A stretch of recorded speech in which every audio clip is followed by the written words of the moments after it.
संवाद की भाषा, शब्दों से परे मनुष्य को समझने की कला।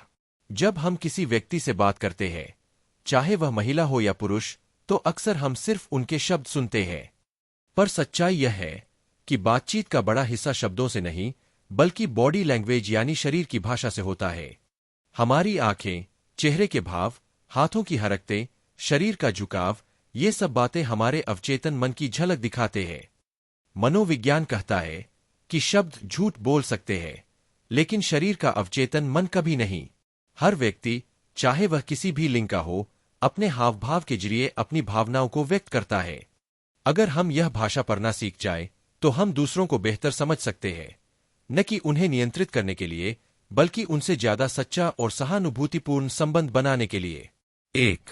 आंखें, आत्मा का आईना। आंखें वो दरवाजे हैं जिनसे किसी इंसान का मन झांकता है। जब कोई व्यक्ति आपसे बात करता है, तो उसकी निगाहें आपको बहुत कुछ बताती है।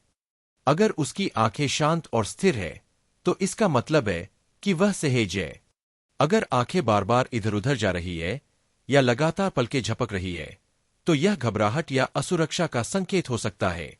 मनोवैज्ञानिक कहते हैं कि आई कांटेक्ट विश्वास की नींव है, लेकिन उसका सही संतुलन जरूरी है। बहुत ज्यादा देखना दबाव बना सकता है और बहुत कम देखना दूरी पैदा कर सकता है। आंखों को पढ़ना सीखो, पर निर्णय करने के लिए नहीं, समझने के लिए। 2. होंठ और मुस्कान, भावना की खामोश भाषा। चेहरे की मुस्कान इंसान की भावनाओं का सबसे सुंदर संकेत है, लेकिन हर मुस्कान एक जैसी नहीं होती। एक सच्ची मुस्कान आंखों तक पहुंचती है जब चेहरे की मांसपेशियां और आंखों के कोने दोनों नरम हो जाते हैं।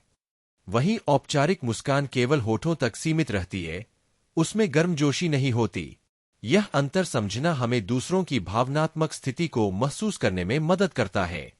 कभी कभी कोई व्यक्ति मुस्कुरा रहा होता है, लेकिन भीतर से टूट रहा होता है। ऐसे में संवेदना और ध्यान देना जरूरी है। होंठ सिर्फ आकर्षण के नहीं, बल्कि मानवीय जुड़ाव और भावनात्मक सच्चाई के संकेत है। 3. हाथ और इशारे, अवचेतन का विस्तार। जब हम बोलते हैं, तो हमारे हाथ अक्सर हमारी बातों को व्यक्त करने में मदद करते हैं। खुले हाथ और सहेज हरकतें आत्मविश्वास और ईमानदारी दिखाती है, जबकि हाथों को बांधना या छिपाना बचाव की मुद्रा है। कभी कभी कोई व्यक्ति उंगलियों से कुछ खेलता रहता है या मेज पर थपथपाता है, यह उसकी अंदरूनी बेचैनी का संकेत है। अगर हम इन संकेतों को पहचाने, तो हम दूसरों की असुरक्षाओं को समझकर उनसे और कोमलता से संवाद कर सकते हैं। शारीरिक स्पर्श, जैसे हाथ मिलाना या हल्की छुअन, भी बहुत कुछ कहता है, पर इसका सम्मानपूर्वक और सीमाओं का ध्यान रखते हुए उपयोग जरूरी है। स्पर्श का अर्थ तभी सुंदर होता है जब उसमें सहमति और पारदर्शिता हो। 4. पैर और शरीर का झुकाव, दिशा बताते हैं भावनाओं की।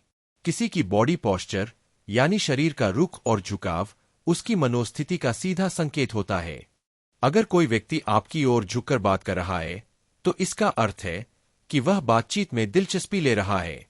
अगर शरीर पीछे की ओर झुकाए या पैर दरवाजे की दिशा में है, तो वह शायद थका हुआ या असहज महसूस कर रहा है।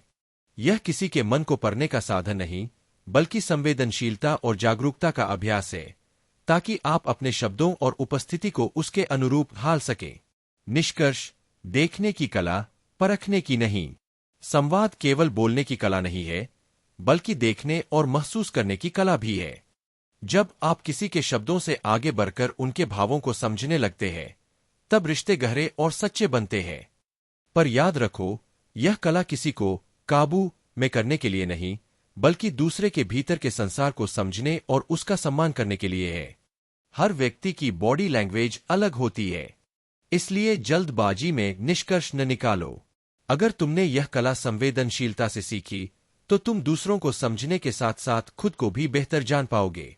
सार, आंखें सच्चाई बताती है, मुस्कान अपनापन जताती है, हाथ बेचैनी या भरोसा दिखाते हैं, और शरीर की दिशा भावनाओं की दिशा होती है।